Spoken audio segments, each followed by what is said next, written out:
Pasan las horas y lo decimos desde hace una semana, crece la angustia, pero la realidad es esa. No hay mucho más para decir porque más allá de la explosión todavía no se ha dado con el lugar físico donde presuntamente está el submarino Ara San Juan. Y se aguarda con gran ansiedad la conferencia de prensa de Enrique Balbi, que va a ser en algunos minutos nada más. Y probablemente allí aporte algún dato nuevo. Decimos probablemente porque a lo largo de todos estos días apenas iban surgiendo algunos datos imprecisos y contradictorios que nos trajeron hasta este escenario. Desde otro móvil nos llama Paula Avellaneda.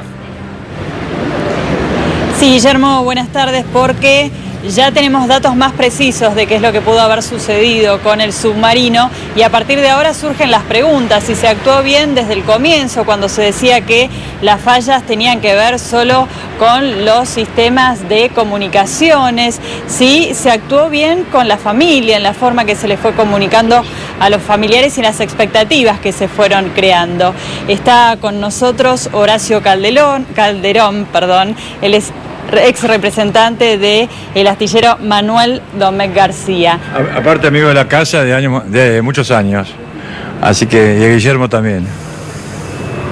Guillermo, no sé si vos nos estás escuchando bien, nosotros tenemos el retorno un poco bajo, así que agradecería si lo pueden subir, pero mientras tanto vamos a empezar con algunas preguntas y a sacarnos algunas dudas, porque hace una semana que venimos hablando del submarino, de cómo se vive allí dentro, de si las condiciones eran las óptimas cuando este submarino partió.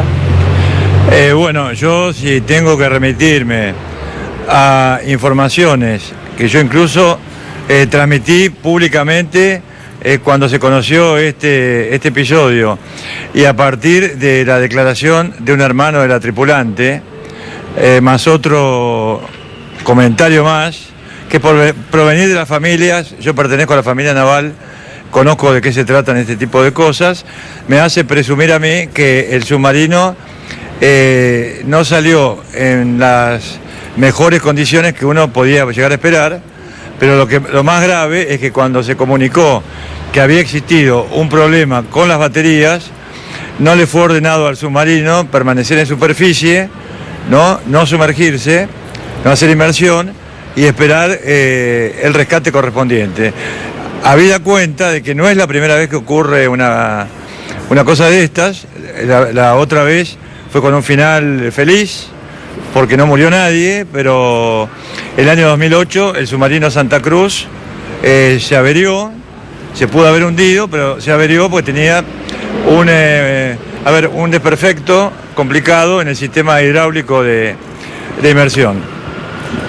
Son submarinos con una buena tecnología, por lo menos por supuesto estamos hablando de una tecnología de la década del 80, 1985, un submarino que se le hizo una recorrida, un mejoramiento de Guillermo de media vida, ¿no? De manera tal se le reemplazaron los motores, o sea, se cortó por la mitad como si fuera una banana, se le reemplazaron los motores y se actualizaron las baterías. Yo digo actualizar las baterías porque se fabricaron. Parte de esta se le hizo un emplacado nuevo, son 960 baterías de 1 tonelada cada una, que también sirven de contrapeso de quilla de esta unidad.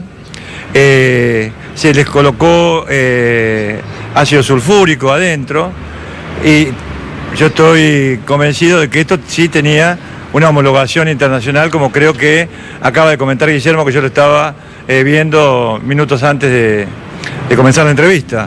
Además, una información que yo creo que es exclusiva del canal, no es para hacer propaganda, porque me enteré por el canal, algo que yo no estaba hoy cuando me hiciste el reportaje anterior, el comentario, la pregunta, de que contaba con un GPS también de última generación. Entonces lo que a mí me hace presumir, como yo venía sospechando desde hace días, haciendo inferencias desde hace días, y por respeto a la familia de los tripulantes no hice ningún tipo de comentario grave, hasta ahora que por supuesto estoy acompañando en el duelo a la familia, que ya por sí ha tomado conocimiento de que no van a rescatar vivos a sus seres queridos, ¿no? Entonces esto esta información de ciertas averías, a pesar de las cuales le permitieron salir y continuar en inmersión, me parece a mí que deben ser, por supuesto, formar parte sustancial de una futura investigación para identificar a los responsables de todo esto, si es que los hay, que se puedan identificar. Le hago una preguntita más y ya lo dejo en contacto con Guillermo. Usted hablaba de la reparación de media vida, fue desde el 2008 al 2014. ¿Es normal que tarde tanto tiempo? ¿Pudo haber tenido que ver con falta de recursos? En realidad la orden se dio en 2008. Hubo un gran papeleo, un inicio para la construcción de todo esto, para la reparación, pero la reparación abarcó un periodo, digamos, crítico del año 2010 al año 2014. ¿No? Yo considero, por haber conocido profundamente el funcionamiento de este submarino, porque yo lo representé en su momento en Arabia Saudita, en Kuwait y en Libia. Es una promoción de lo que era este submarino por si era posible que alguno de estos países llegara a comprarlo. Es decir, yo leí el manual de operaciones, tenía los planos que luego los quemé, entonces conozco el funcionamiento del submarino. Y además hay una cuestión que es para mí importantísima, es que el submarino puede tener maniobras de evasión hasta los 70 metros. O sea, a los 70 metros se baja algo que se llama una pollerita. Mientras tanto, los tripulantes se colocan, por supuesto, trajes de acuanautas, tubos de oxígeno, luego se inunda, para ir abreviando, ¿no? Se inunda el submarino y hacen escape a través de esa especie de tubo por la escotilla, resguardando no tener un colapso, por supuesto, pulmonar o una embolia, sino se resguardan las distintas etapas, digamos, de quietud, que eso conocen bien los acuanautas, que no se puede, o buzos, no se puede bajar a 70 metros y subir de golpe porque se produce una embolia. Guillermo, Horacio te está escuchando. Muchas preguntas para mi amigo Horacio Calderón. La primera está vinculada al astillero ministro Manuel Domecq, donde usted estuvo. Exacto. Y nosotros hacíamos mención antes que la creación propia del astillero está vinculada al fabricante alemán del submarino, por lo que deberíamos suponer que el trabajo que se hizo a lo largo de 7 años para volverlo a poner en el mar está homologado internacionalmente. Por lo menos en su momento contaba con una homologación. Pero usted está en condiciones de afirmar que estaba homologado ese trabajo que se hizo en Argentina para que vuelva el Ara San Juan al mar. Mire, después de todas las mentiras que he escuchado y he visto durante los últimos días, yo solamente creería eso si viera la certificación. Tengo entendido, porque yo lo escuché a usted, Guillermo, justamente mencionar que había una homologación. O sea, si usted lo ha dicho, yo lo doy por cierto. Lo importante de todo esto es que se sepa que en la reparación de este submarino, mejoramiento, se hizo un contrato, se hicieron 3 contratos, y uno de los contratos principales, justamente, que se refiere a las baterías, fue entre la Armada Argentina y la firma Varta, que justamente es especializada justamente en este tipo de, valga la redundancia, de baterías de alta complejidad y sensibilidad, por donde, ¿sabe qué pasa, Guillermo? Yo creo que el problema del submarino ha estado en las baterías. ¿Por qué? Porque si hubo un curso de agua que tomó contacto con el ácido sulfúrico de las baterías, eso pudo haber producido una explosión similar a la del dirigible Hildebrand, no sé si ustedes recuerdan, hace varias décadas, ¿no? Cuando se hacía propaganda alemana con ese dirigible. Bueno, eso, imagínense, si hubiera sucedido dentro del submarino, o sea, el contacto agua, el contacto ácido con el agua, bueno, puede haber, yo estoy casi convencido que podría haber sido eso, creado una explosión que dejara sin oxígeno y ocasionara la muerte súbita de los tripulantes del barco, sin que esto implique, porque hay fíjese, la Marina se equivocó, Guillermo, que explotó. O sea, ellos dicen por un lado que explotó y por otro lado que implosionó. Entonces acá hay que corregir algo. Por supuesto que a veces bajo estas crisis es muy difícil comunicar fehacientemente por la forma en que se expresan se transmiten las noticias, etc. O sea, el barco puede haber tenido una explosión en la zona de baterías. Una explosión en la zona de baterías. Pero eso no significa que el barco haya explotado. Lo más probable es que el barco haya sufrido esto sin explotar, sin desintegrarse, porque hubiera subido partes a la superficie. Por el momento no se ha detectado ninguna. Horacio, sí. Quédese en el móvil, por favor, sí, porque va a hablar Enrique Balbi, pero le pedimos unos minutos más porque viene el parte oficial de la Armada. Ya mismo. Buenas tardes, gracias por la espera. Bueno, les actualizo el parte oficial del día de la fecha sobre el desarrollo de las operaciones en el área de operaciones. Por suerte la meteorología no se cumplió ese pronóstico que era un poco adverso inicialmente hoy. Se mantienen unos vientos regulares y un estado de mar 2 que permite hacer un patrullado marítimo y una exploración aérea más efectiva. Respecto a la cantidad de buques, se han incorporado más al área de búsqueda sobre la posición inicial última conocida del submarino. En total hay 6 buques entre nacionales y extranjeros realizando ese barrido de fondo, el mapeo del fondo. Asimismo, en otra área, en cercanías, sin producir interferencias mutuas, hay 3 destructores y una corbeta de la Armada Argentina con sus sensores, el sonar y el teléfono subacua, para hacer también una detección activa con sus sonares. Respecto a las aeronaves, se cumplió, como estaba previsto, el plan de vuelo. Concretamente hay 3 aeronaves que se están relevando en el área, particularmente el P-3 de la Fuerza Aérea de Brasil y el P-8 de la Marina Norteamericana y el Hércules C-130 de la Fuerza Aérea Argentina. Ellos 3 están haciendo, por lo menos en esa zona, porque hay otros 9 buques y otras aeronaves en el resto de las áreas ya definidas anteriormente, que se siguen cumpliendo para no dejar nada librado al azar y seguir barriendo todo el área. Antes de pasar a responder algunas preguntas de ustedes, me gustaría hacer algunas consideraciones. Voy a ser puntual, algunas las voy a leer.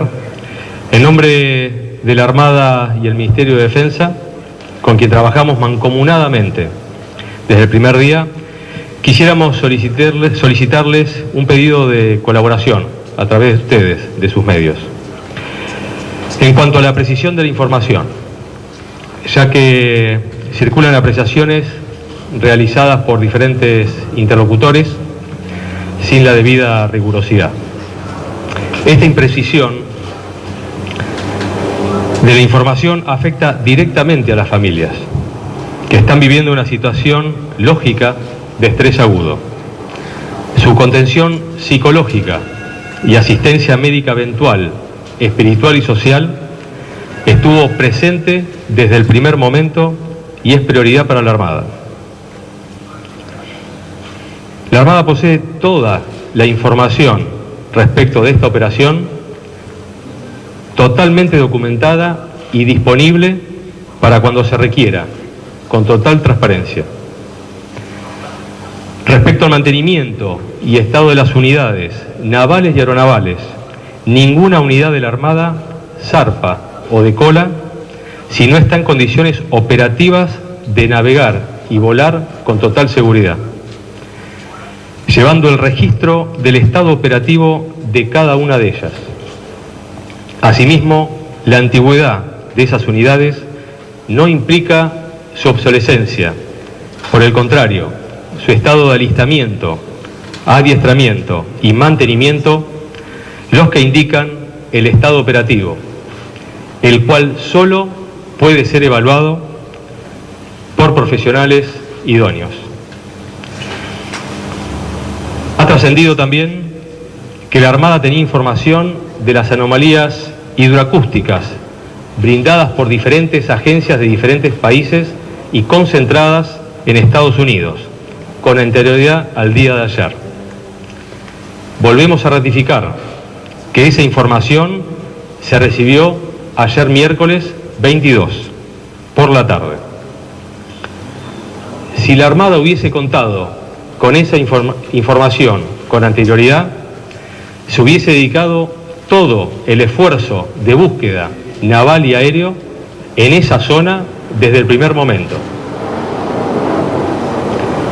Queremos volver a transmitir que el esfuerzo para encontrar a nuestros 44 tripulantes es una tarea que se lleva adelante merced a un trabajo en equipo y sincrónico, trabajando sin pausa y con la más alta colaboración recíproca entre el Ministerio de Defensa y la Armada Argentina, donde las comunicaciones oficiales a las autoridades correspondientes se brindaron siempre en tiempo y forma. Respecto a trascendidos que hubo en el retraso en el inicio de la búsqueda, la Armada aclara una vez más que se cumplió el plan de búsqueda y rescate del submarino en tiempo y forma, siendo la última comunicación del submarino el miércoles por la mañana y cumplidas las 36 horas hasta esa nueva comunicación que no pudo concretar.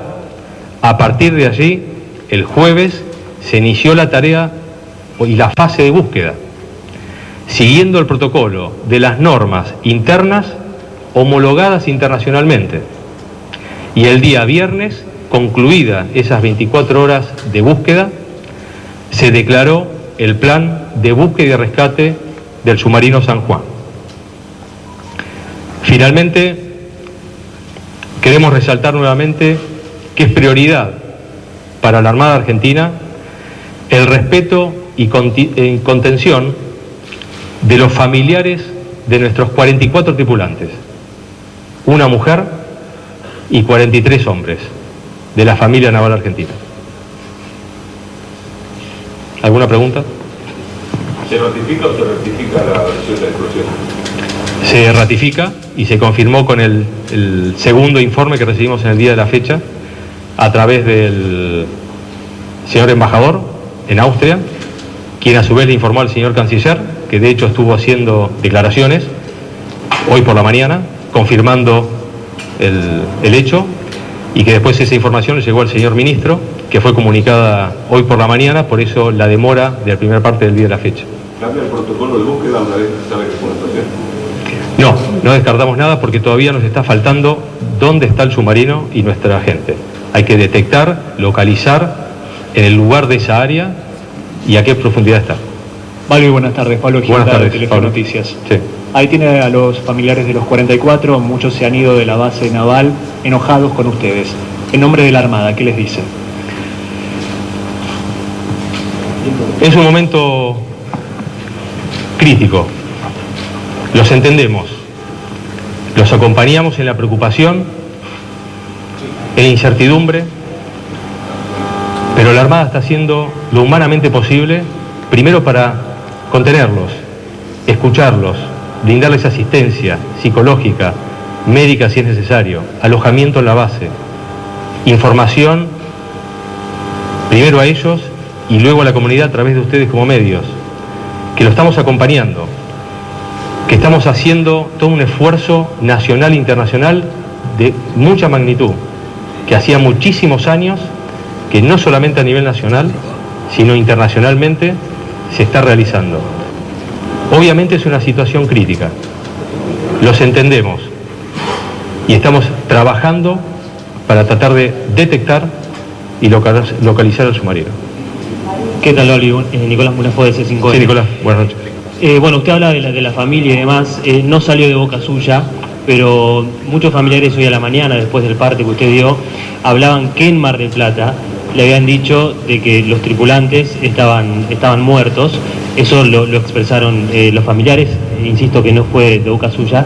Quería consultarle esto, si usted, lo niega o si de alguien de la Armada le dieron esta información a los familiares. Exactamente como yo les leí el informe que llegó de Austria, tal cual,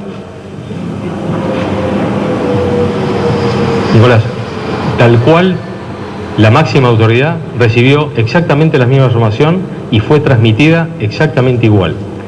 Acuérdense que nosotros, hasta que no tengamos una evidencia certera de dónde está el submarino, no podemos concluir con una afirmación contundente. No dejamos nada liberado al azar. De hecho, el resto de las áreas hay un esfuerzo naval y aeronaval que se sigue cumpliendo. Tuvimos un hecho ayer, hoy se confirmó por otra fuente de una anomalía hidroacústica en el día de ayer y con un evento, como yo les dije, corto, violento, contundente, consistente en una explosión. Pero no tenemos todavía otro indicio, que sería el caso de detectar al submarino en tal posición, tal profundidad, como para poder afirmar otra cosa.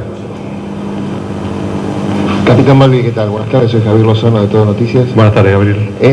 Teniendo en cuenta estos informes coincidentes en tiempo y espacio de este evento violento coincidente con una explosión y atendiendo lo que usted pidió recién, que sean precisos a partir de toda la gente que está hablando por el tema, ¿usted podría ubicarse en el escenario posible y diferenciar lo que es una explosión de una implosión? Porque se ha hablado también de una implosión. ¿Cuál sería la diferencia? Normalmente cuando se trata de una explosión en algo confinado, sumergido, hoy lo explicaba un ingeniero mucho mejor que yo en la televisión hace una hora atrás en uno de los canales, se produce como una implosión, que es hacia adentro, porque el casco resistente justamente evita que se rompa o que se propaga esa onda de choque hacia el mar. Básicamente es eso, en vez de una explosión, como si hubiese habido X producto explosivo, pero se produce una implosión. El casco resistente contiene esa explosión. ¿Está autorizado el submarino para zarpar? ¿Quién realizó esa autorización o el comando de alistamiento del submarino es el comando de la Fuerza de Submarinos, con asiento en la base naval Mar del Plata. Como decía anteriormente, si se autorizó, el estado operativo está totalmente registrado previo a cualquier zarpada en su comando de alistamiento, que es el comando de la Fuerza Submarina. ¿Cuáles son los problemas de la Armada Argentina para no haber detectado esta anomalía hidroacústica de la que usted habla, que bueno, se confirma que es una explosión del submarino? Porque solamente Estados Unidos está capacitado para detectar esta anomalía hidroacústica. No tengo información al respecto si nosotros tenemos ese tipo de sensores en nuestro mar. Capitán, buenas tardes. Gabriel Sanfilippo de Radio 10. Buenas tardes. La pregunta tiene que ver con la previa. En la última comunicación que tienen con el ARA San Juan el día miércoles por la mañana, les dicen desde la nave que tienen un problema con las baterías. A partir de allí les dicen que la dotación está bien, que el personal está bien, sin problemas, y continúan entonces la orden con rumbo a Mar del Plata. La pregunta es, en la operación que estaban hasta ese momento, ¿el ARA San Juan estaba navegando solo o estaba con la presencia de alguna corbeta? En caso que estuviera con alguna corbeta, ¿por qué no se lo acompañó en ese derrotero hasta la base naval de Mar del Plata, teniendo en cuenta que había tenido este inconveniente previo con las baterías?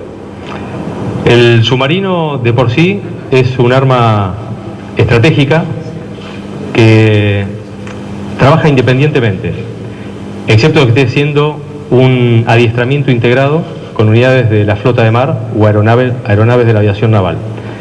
Eso ya se había cumplido en el tránsito de ida a la ciudad de Ushuaia. Se había terminado el adiestramiento individual. Una vez que recalaron, tocaron puerto de Mar del Plata, una escala técnica logística, a partir de ahí inició el tránsito de regreso a su apostero habitual, mientras que los buques van a su apostero habitual, que es la base naval Puerto Belgrano. El tránsito es totalmente independiente y tiene una navegación que no tiene por qué estar acompañada de una corbeta, a pesar de que fue un principio de avería subsanado e informado por el comandante. Al no hacer una emergencia, no tiene por qué ser acompañado por la unidad de superficie. Y de todas maneras, supongamos que hubiese estado una unidad de superficie, no hubiese impedido el siniestro que hubo. ¿En qué le hubiese ayudado el acompañamiento de una corbeta? Saber dónde estaba, por lo menos. Pero no hubiese impedido el siniestro. No, correcto. No hubiese impedido el siniestro. Balbi, Pablo Navarro de Radio... Insisto, y de todas maneras, no fue una emergencia. Fue un principio de avería o falla eléctrica en el compartimento de baterías, que después fue informado, pero fue subsanado, y que el comandante, con su criterio profesional, Siguió navegando a Mar del Plata, personal sin novedad. Vale, Pablo Navarro de Radio La Red, teniendo en cuenta esto que acaba de comentar de la implosión, y teniendo en cuenta también la capacidad de oxígeno de la nave, que son 7 días, estamos en el 8º. ¿Hasta qué punto o hasta qué momento la Armada o todo el operativo que está montado va a buscar a los 44 tripulantes con vida? Es decir, la pregunta concreta sería con el tema del oxígeno los 7 días. El oxígeno 7 días ya estaría acabado y queda claro que en su... Yo les venía diciendo a tus otros colegas estos días que el valor estadístico de 7 es a raíz de ciertos ejercicios que han hecho en otros años diferentes armadas de primer nivel, en situaciones normales, en una supervivencia, en caso si un submarino estuviese en inmersión, posado en el fondo sin poder salir a superficie o a snorkel para renovar su aire. Estamos en el 8º día, es cierto, la situación es crítica del oxígeno y justamente yo venía comunicando esa preocupación que también se la transmitía a los familiares, pero ese día no es estricto, no es riguroso en cuanto a que depende de las condiciones de supervivencia, puede ser más o incluso menos. ¿El límite lo tiene claro de cuánto puede ser como máximo? No podría decirlo. Balbi, última pregunta, por favor. Muy buenas tardes, Jorge Maure de Radio Mitre. Perdón, con respecto, no, porque mencionaste algo de la tripulación también. De la tripulación que ha trascendido también, son 44 tripulantes. Si bien tiene 38 camas el submarino, y lo conozco por ser submarinista, han navegado en patrullas prolongadas hasta 50 personas, porque tiene previsto embarcar una dotación que se llama complementaria, que se arman camas en el compartimento de torpedos, y eso facilita la mayor rotación en las guardias para evitar el cansancio y evitar el error humano. Justamente esas 38 camas y van 44 es una dotación complementaria para ciertas guardias que se vayan renovando cada vez más y evitar el cansancio y evitar la falla humana. Sí, por favor, la última. Vale, ¿qué tal? Muy buenas tardes, Jorge Maure de Radio Mitre. Bueno, organismos internacionales pudieron detectar, ¿no?, a través de el sonido de esta explosión. La pregunta es, ¿a cuántos miles de kilómetros, o miles de metros, está sumergido el submarino Ara San Juan? Y por consecuencia, si va a ser posible el rescate del mismo.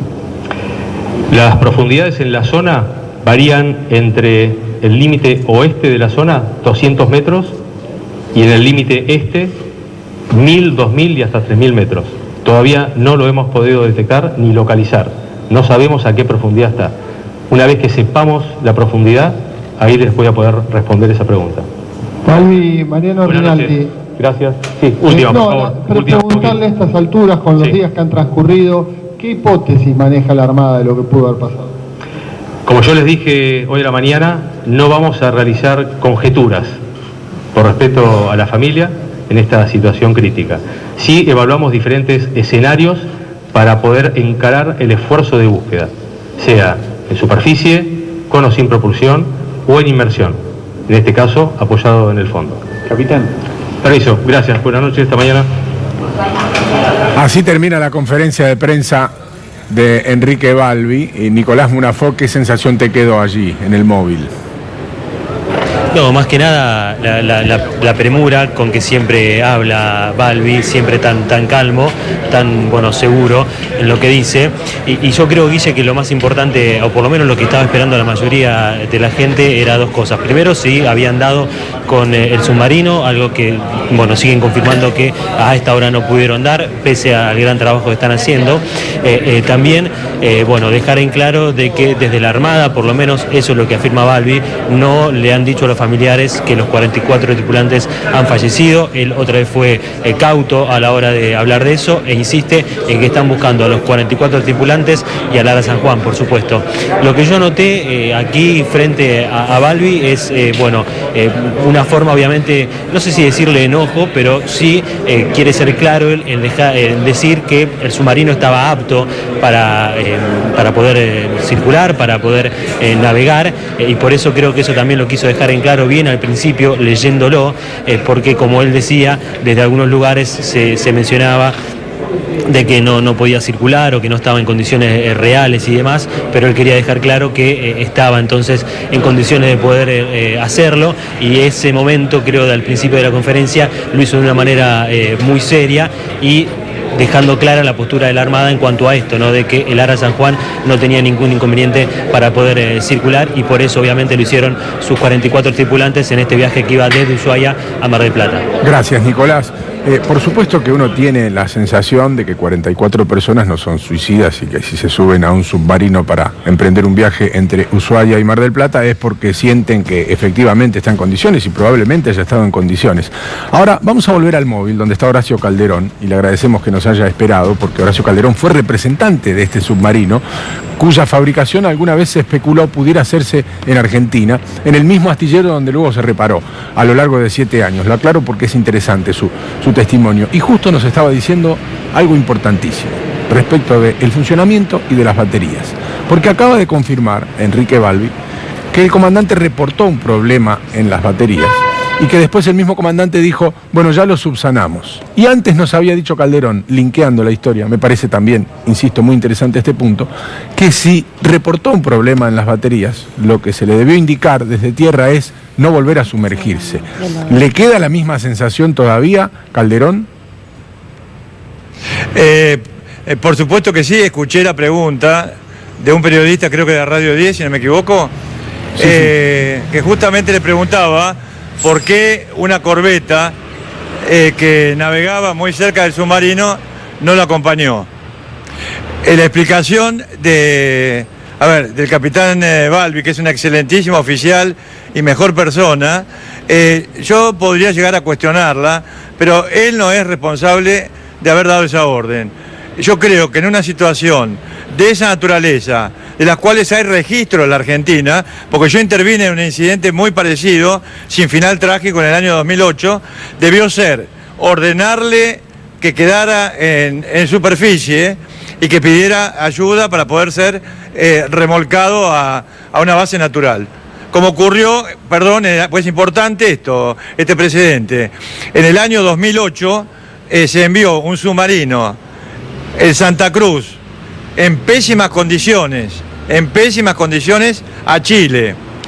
El comandante de operaciones navales de ese momento ordenó la zarpada del submarino Santa Cruz, y ese submarino zarpó porque ¿qué sucede? El comandante de la unidad, descansa en la seguridad que le dan sus superiores y obviamente la seguridad que se le da también a través de la asistencia técnica, etcétera, antes de zarpar. Pero había rumores de la tripulación, que fue lo que recogí yo. Por eso yo creo que esto es válido para tenerlo como antecedente, para que nunca más vuelva a pasar algo de esto, Guillermo. Me apasiono con esto porque ocurrió así. El comandante zarpó rumbo a Chile, donde tenía que participar de una operación conjunta, un acto de amistad con la Marina chilena. Por rumores de los tripulantes, antes de salir, yo llegué a la conclusión de que ese submarino, Santa Cruz, estaba en peligro. ¿Qué fue lo que hice yo en ese momento? Le comuniqué a la ministra Nilda Garré que ese submarino estaba en peligro. El submarino se rompió, el submarino recaló en Ushuaia, se le hizo una reparación de emergencia en Ushuaia para que pudiera volver con la mayor cautela posible. Después ocurrió un incidente que no tomó estado público, y en ese momento la ministra de Defensa, no estoy haciendo una apología de ella, ordenó rápidamente la desactivación del submarino y que el submarino fuera inmediatamente a reparaciones, que es donde se encuentra en este momento en Tandanor. Gracias, Horacio. Muy claro, le agradecemos muchísimo el contacto y además su conocimiento. Estamos hablando de alguien que era el representante. Aclaro una cosa, Guillermo. Sí, dale, Horacio. Aclaro una cosa, para terminar. El incidente con el submarino Santa Cruz lo tengo totalmente documentado. O sea, que no se le ocurra a nadie desmentir esto. Yo no soy persona que esté, dispuesta a publicar secretos de Estado, secretos militares y mucho menos secretos profesionales. Pero esto ocurrió y si es necesario ese testimonio yo lo voy a dar, porque yo en ese momento pedí la destitución del jefe de Estado Mayor General de la Armada, Almirante Godoy, por ese inconveniente, por ese problema, que luego siguieron otros. No lo pasaron a retiro al Almirante Godoy. Bueno, yo creo que el presidente Macri debe tomar las medidas necesarias para investigar debidamente todo lo que esto ocurre. Muchas gracias, Guillermo. No, a usted, Horacio. Muy claro y además dice tener todo documentado y genera un antecedente de algo que pasó antes en Argentina con un submarino. Iván. Guille, algunas cuestiones